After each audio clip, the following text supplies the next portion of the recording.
Colorado lands a commitment from former 5-star wide receiver Hykeem Williams. Hykeem comes from Florida State as a Florida State transfer here, 6'2", 215. Pete, you see Colorado going after these big body wide receivers here. Hykeem, they landed another transfer in Sincere Brown, Campbell wide receiver transfer, big 6'5" wide receiver here. Colorado gets another one here. Pete, how do you feel about this, this commitment for Colorado, and how do you feel about Colorado post Travis Hunter and Shedeur? They got Kadon Salter versus Julian Lewis as the quarterback battle. Obviously, Kadon Salter played at Liberty, threw for 5,000 yards, played for 4 years, rushed for 20 touchdowns as well. Julian Lewis, 5-star quarterback touted, came from Carrollton High School in Georgia here. Hell of a player, and Colorado lands him, flips him from USC. How do you feel about this? And then the proposed Shedeur and Travis era for CU. I say this is Deion Sanders is probably, when I was growing up, he's probably my favorite athlete, player, personality ever. So I've always been a fan of the act, the guy, the show, the whole thing. And again, there's two ways you got to look at this. One is, again, if this wasn't Deion Sanders, if this was, John Coach, any random no-name guy, you'd look at Colorado. And again, like I mentioned before, this would be a massive boost because they were so bad for so long that they had one good year here and there, but how this works, it doesn't matter where you're at. Even like look at Clemson under Dabo, look at Michigan even under Harbaugh. Harbaugh got good right away, but then they slowly build up to get where they got. You have to keep building, and it by any other measure, the Coach Prime era would be a massive success. But because they face planted in the bowl game this year, because they didn't play that great a schedule, and then, they had a couple of big wins to come through, but still, you're not going from 0 to Ohio State here. You're going to be competitive if you're Colorado. So the program doesn't get enough credit for that. On the flip side, he's doing what you have to do in the modern era and get players, but this is totally the all frosting, no cake team. So.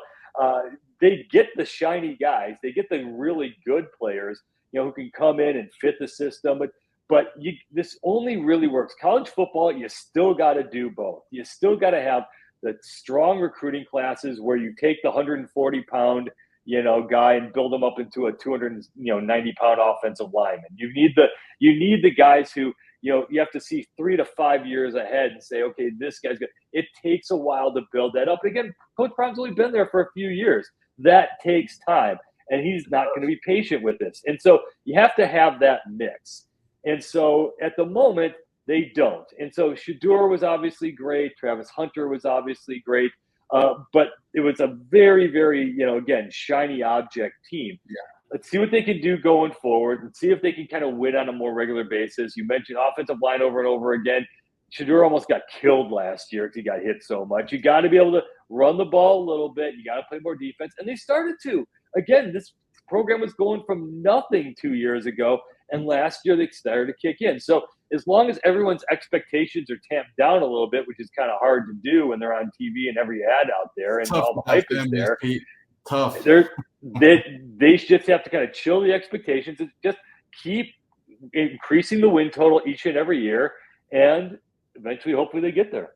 Yeah, they're building, Pete, like you mentioned, and you'd like to see it go up every year. Obviously, Coach Prime came into CU 1-11 team.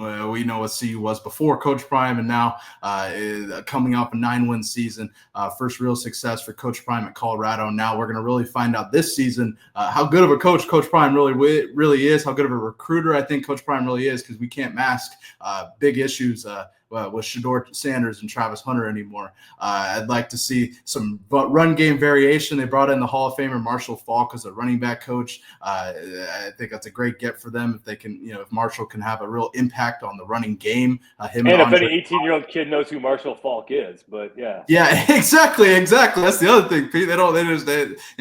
Kids my age, they just don't know. But I think with Marshall Faulk, we're going to really find out going into next season, how good of a coach coach Prime is and a recruiter Coach Prime is. One thing I wanted to ask you, Pete, Coach Prime recruiting, he's elected to go FaceTime visits. He's definitely has a different style of recruiting than traditional college coaches. And it's just because I think that's the Coach Prime effect. You see Bill Belichick going and doing all these in-person visits and stuff with him, since he's taken over in Chapel Hill. But one thing I wanted to show you here, I interviewed Colorado AD Rick George during their bye week during the season. He talked about Coach Prime doing these FaceTime visits and the way he's changed recruiting with social media. Take a listen. Back to when I was here in the 80s, it was all about handwritten notes. That was the only way you could get an advantage on anybody.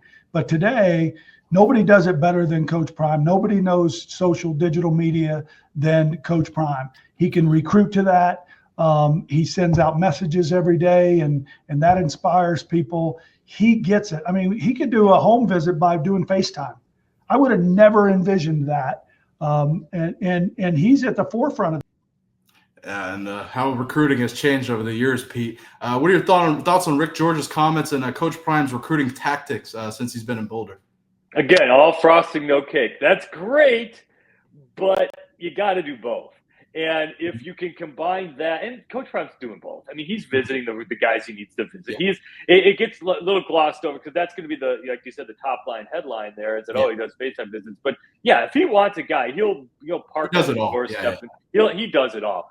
But I know I have a daughter who just went through the whole college experience, and I know for a fact that you get it sounds simple, but if you get the handwritten note, if you send a kid a T-shirt, if you send a kid I know you can only do certain things, but if you do send a sticker and a handwritten, it's just the little things like that. Goes a long way. It just makes it seem like, okay, yeah, you kind of do you want me. It is the constant. Feeling like, okay, I'm going into a place that I'm going to be at least part of something big. And that's how you want to feel. And that's how everybody wants to feel. And especially if you're a 17-year-old kid, trying to figure out where to go. Oh my God, Deion Sanders is calling me. Cool. And you're right. You got to do social media. I'd almost flip it the other way and say yeah, of course Coach Prime is doing it all, but everyone needs to do that now. You can't you don't have enough time to get on a plane and go visit each and every guy. Now that matters. But you've got to then, what's the problem? Why do college coaches burn out? You win the national championship, or you're at halftime of the national championship.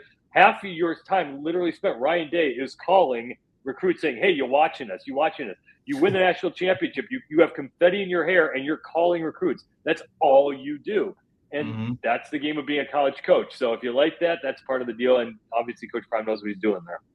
Yeah, no, I don't know how much Ryan Day experiences, but if you're in a position like Ryan Day, a lot of those guys that he has on the roster are going to go there, and they're not going to be on his roster anymore. This is just the nature of the beast here with the new era of college football, man.